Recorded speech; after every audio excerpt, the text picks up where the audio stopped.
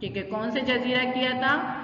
جزیرہ ہمایوں جزیرہ کہتے ہیں رسالے کو، ویکسین کو کہا جاتا ہے، اور یہ 1922 کیا سن ہے؟ 1922 میں، جو علمی متانت اور ادبی معیار کا حسین امتیاز تھا.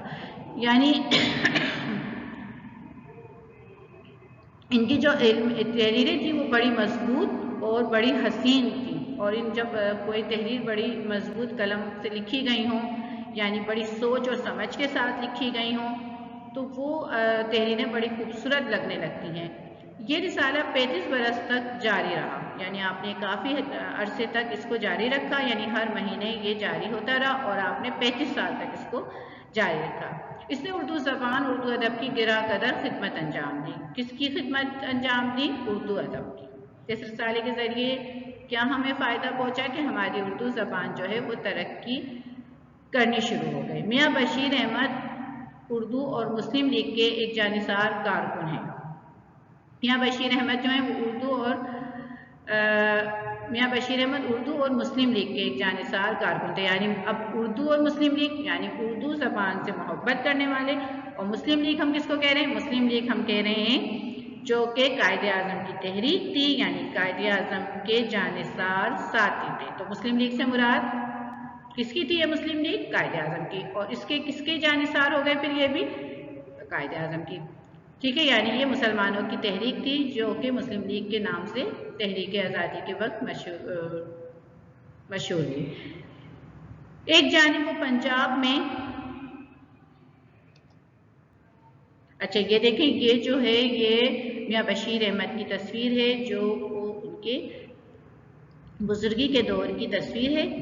ٹھیک ہے، پہلے ہم نے جو تصویر دکھائی تھی وہ ان کی جوانی کی تصویر تھی، اور یہ بزرگی کی تصویر ہے. آگے بڑھتے ہیں.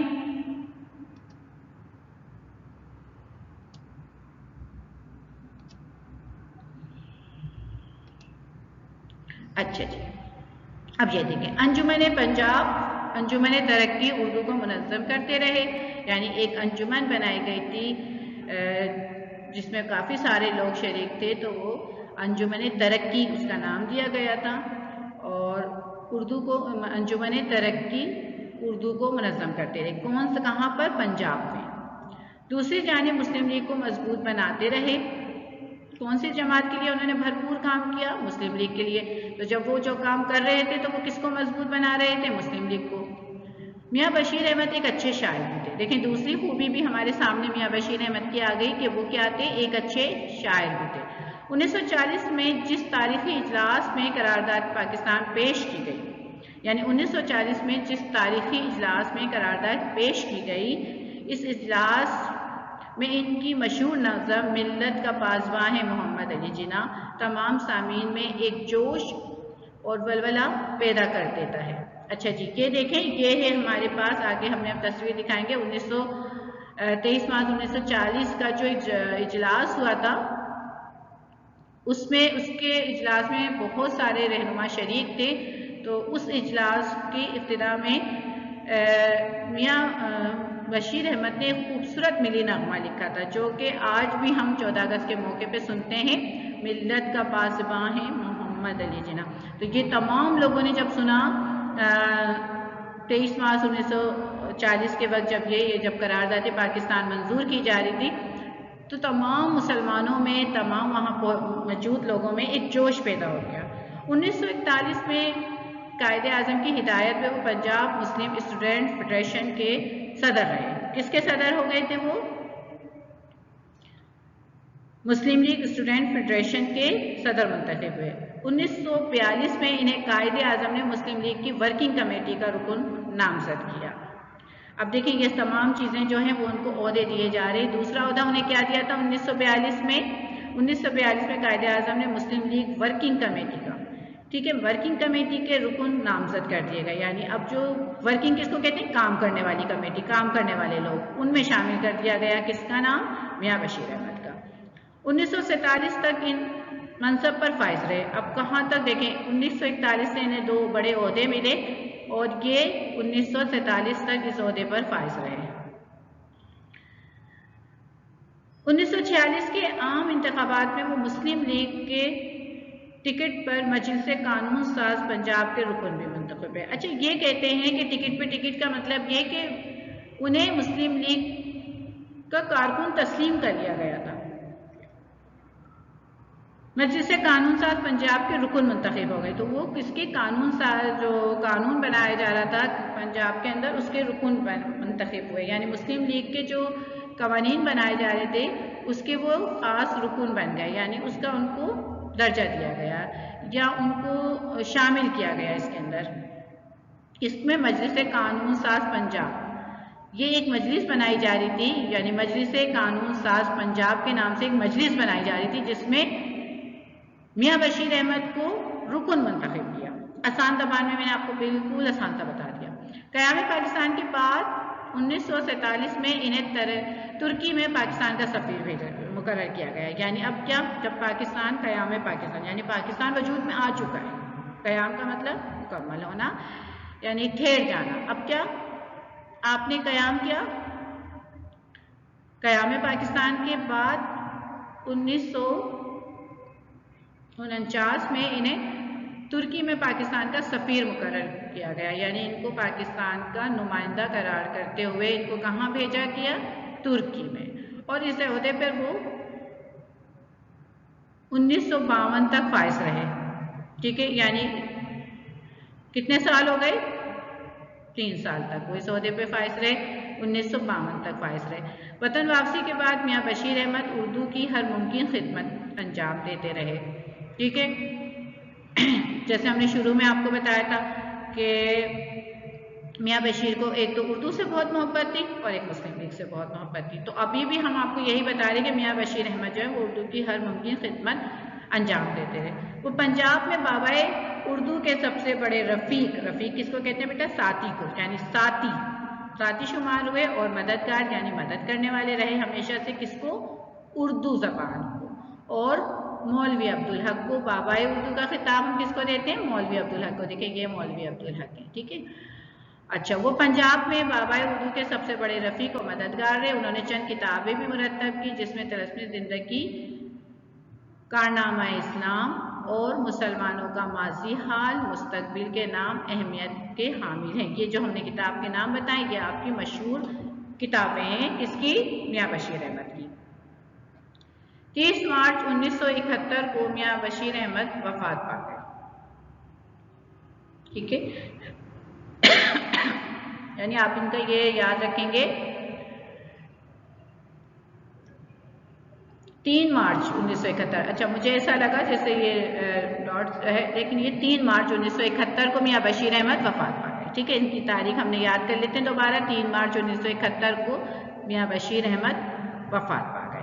یہ میاں بشیر احمد ہیں ایک قائد اعظم کے ساتھ جو مسلم لیگ میں شریک ہوئے۔ اچھا دیکھیں یہ بھی بابائے اردو اور یہ بابائے قوم، ٹھیک ہے، قائد اعظم کو بھی ہم ایک خاص لقب و خطاب سے نوازا جاتا ہے، وہ کیا ہے، بابائے قوم، تو یہ ہیں بابائے قوم اور یہ ہیں بابائے اردو۔ بابائے قوم یعنی قوم کا باپ، بابائے اردو، اردو کا باپ۔ تو یہ دیکھیں یہاں پہ میاں بشیر احمد کو ہے جو وہ انعامات سے بھی نوازا جا رہا ہے۔ آگے بڑھتے ہیں۔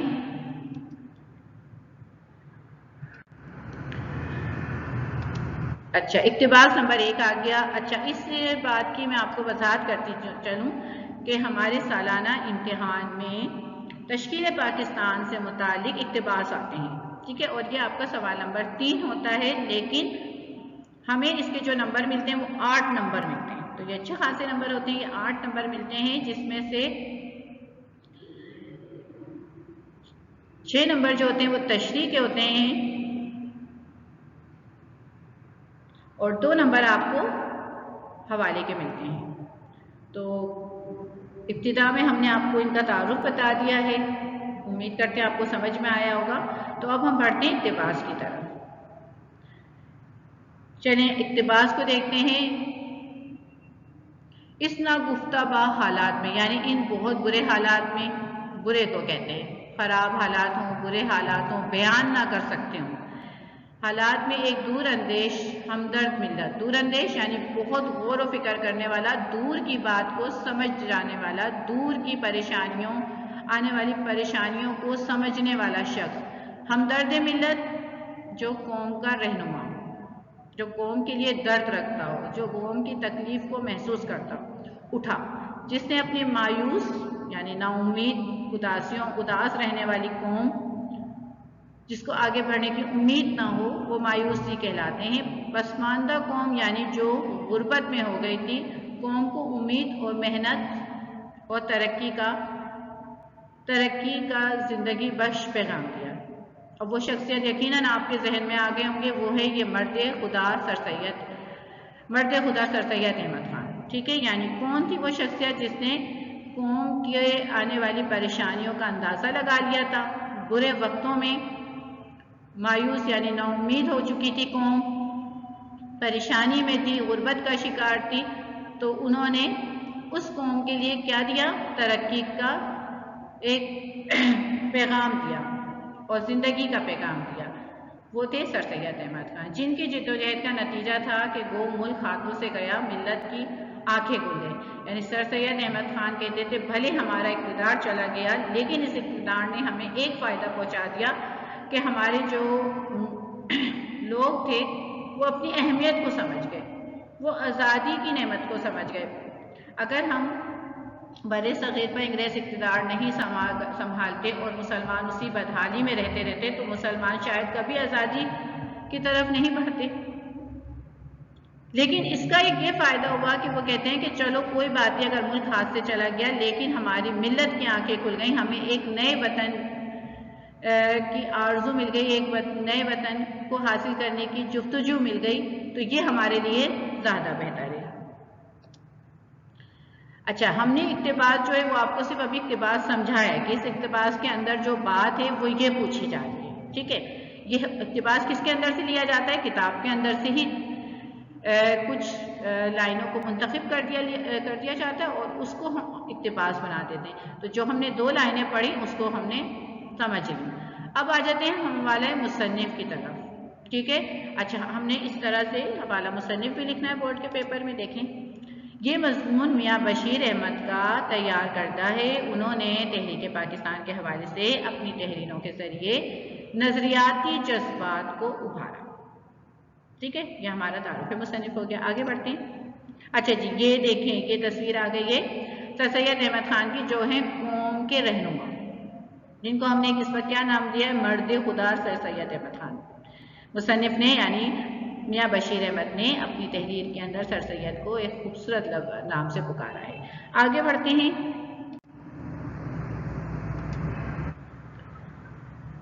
اچھا، حوالہ سبق آ جاتا ہے اب ہمارے پاس۔ حوالہ سبق ہے ہمارا مندرجہ والا اقتباس مضمون تشکیل پاکستان سے۔ اچھا، یہ میں نے اس لیے تھوڑا سا الگ لکھا کہ آپ کو یہ سمجھ آ جائے۔ اگر ہم یہ کہتے ہیں مندرجہ بالا، مندرجہ بالا کیا ہوتا ہے کہ اوپر جو لکھی ہوئی تحریر ہے اس مضمون کا اقتباس لکھیں، اور اگر ہم کبھی یہاں لکھا ہوتا ہے کہ مندرجہ ذیل، بچوں کی سمجھ میں آتا ہے، تو مندرجہ ذیل کا مطلب ہوتا ہے نیچے جو الفاظ لکھے ہوتے ہیں۔ ٹھیک ہے، جب ہم خلاصہ وغیرہ کے الفاظ آتے ہیں تو کہتے ہیں مندرجہ ذیل الفاظ کی تشریح کیجیے یا مندرجہ ذیل عنوانات پر مضمون لکھیں، لیکن یہاں پر مندرجہ بالا یعنی جو اوپر آپ کو لائنیں دی گئی ہیں اس کی تشریح کر دیجیے۔ آگے بڑھتے ہیں۔ اچھا، یہ دیکھیں پھر میاں بشیر احمد کی تصویر، ہم کیونکہ ان کا سبق ہے تشکیل پاکستان، جو بڑا خوبصورت انداز میں انہوں نے لکھا ہے۔ اچھا، اب آ جاتے ہیں جو اقتباس ہم نے پڑھا تھا ہم اس کی تشریح کی طرف پڑھتے ہیں۔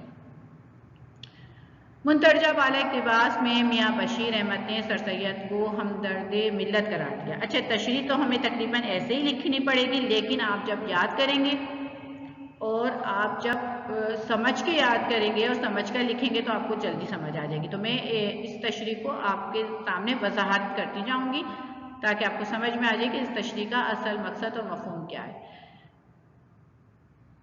مندرجہ بالا اقتباس میں میاں بشیر احمد نے سر سید کو ہمدرد ملت قرار دیا گیا ہے۔ ہمدرد ملت یعنی قوم سے محبت کرنے والا قرار دیا ہے۔ کس نے؟ میاں بشیر احمد نے سر سید کو۔ ٹھیک ہے، یہ لائن ہمیں سمجھ آ گئی۔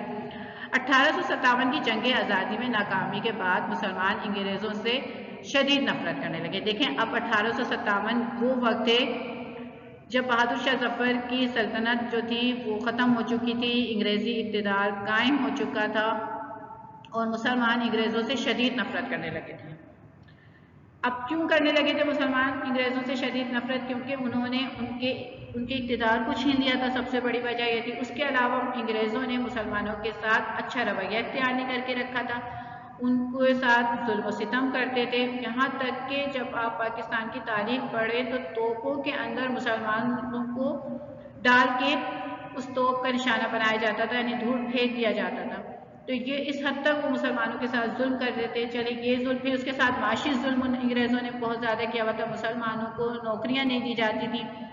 پھر سارے ظلموں سے بڑھ کر مسلمانوں کے ساتھ سب سے بڑا ظلم ہو رہا تھا، وہ یہ تھا کہ مسلمانوں کو مذہب کی آزادی نہیں دی جا رہی تھی، جو مسلمانوں کو کسی حال میں بھی گوارا نہیں تھی۔ تو یہ تمام باتیں جو وجہ بنی کس سے؟ انگریزوں سے نفرت کرنے کی، اور زندگی سے بے حد مایوس اور پریشان ہو گئے۔ تو اب اس کے بعد وہ جو تھے، لیکن جب ان کو مسلمانوں کو انگریزوں سے شدید نفرت ہو گئی اور وہ مسلمان انگریزوں سے نفرت کرنے لگے، وجوہات ہم نے بتا دی، لیکن انگریزی قوم جو تھی وہ بہت اقتدار میں تھی اور ان کے پاس کافی زیادہ سرمایہ بھی تھا، تو مسلمان جو تھے وہ ان کا مقابلہ نہیں کر سکتے تھے۔ تو ان کے اندر ایک مایوسی اور پریشانی ہو گئی تھی کہ یہ اتنے بڑے قوم کے لوگ ہم پر اقتدار سنبھال چکے ہیں، تو اب ہماری قوم کا کیا ہوگا، یا جو ہمارے ساتھ ظلم و ستم ہو رہے ہیں، کیا ہمیں اسی طرح سے ہمیں اس کا عادی بنایا جائے گا، اور اگر ہم اس کے عادی ہو جائیں گے تو دنیا میں سے ہمارا نام و نشان بھی ختم ہو جائے گا۔ تو اس ناقابل بیان اور بدترین صورتحال میں مسلمانوں کو پوچھنے والا کوئی نہ تھا۔ اب دیکھیں، جب یہ وقت ہو رہے تھے تو ہندو جو تھے وہ مسلمانوں کے ویسے تو بہت ساتھ تھے، لیکن جب انگریزی اقتدار آ گیا تو وہ انگریزوں کے ساتھ مل کر مسلمانوں کو تنہا چھوڑ دیا گیا۔ ایسے برے وقت میں ایک مرد مجاہد سر سید احمد خان اٹھے، جو ہمدردی کے احساس سے معمور دل اور ترقی، قومی خدمت کا جذبہ لے کر میدان عمل میں آئے۔ ٹھیک ہے، مرد مجاہد سر سید احمد خان کون سے جذبات لے کر آئے تھے؟ ہمدردی کا، اور دل جو تھا وہ ان کا تھا کہ مسلمان قوم جو ہے وہ ترقی کرے، اور ان کے اندر ایسے جذبات پیدا کیے جائیں جس کے ان کے ترقی کا جذبہ پیدا ہو۔ میدان عمل میں آئے، انہوں نے مایوس اور ظلم ستم کی شکار بے یار و مددگار قوم کو سہارا دیا۔ کس کو سہارا دیا؟ جو اس وقت مسلمان تھے، ظلم و ستم کا نشانہ بنے ہوئے تھے، بے یار و مددگار تھے، کوئی ان کا مددگار نہیں تھا، کوئی ان کا پرسان حال نہیں تھا۔ وہ قوم کو کامیاب بنانے اور بستی سے نکالنے کا مستحکم ارادہ کر چکے تھے۔ کون مستحکم ارادہ کر چکا تھا؟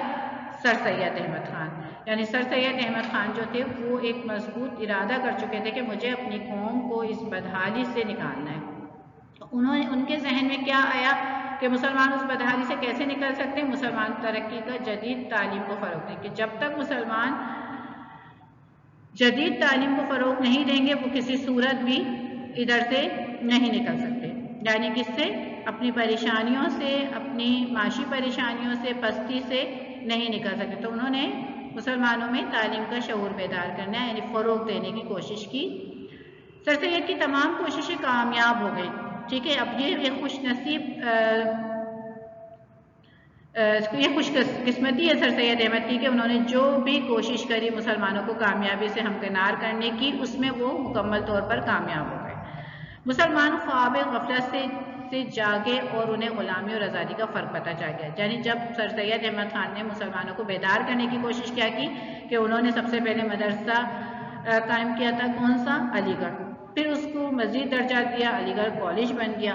تو ادھر سے جو تعلیم کا سلسلہ شروع ہوا، وہاں کے طالب علموں نے اس تعلیم کو عام کرنا شروع ہوا، اور دیگر لوگوں میں بھی اس بات کی سمجھ آ گئی کہ مسلمان جو ہے وہ اب اس غفلت میں نہیں رہیں گے، تو انہیں بھی آزادی اور غلامی کا فرق محسوس ہو گیا، یعنی آزادی ایک نعمت ہے، غلامی ایک سزا ہے۔ تو اس فرق کو وہ بہت آسانی کے ساتھ سمجھ گئے۔ اس طرح مسلمانوں نے سر سید کے راستے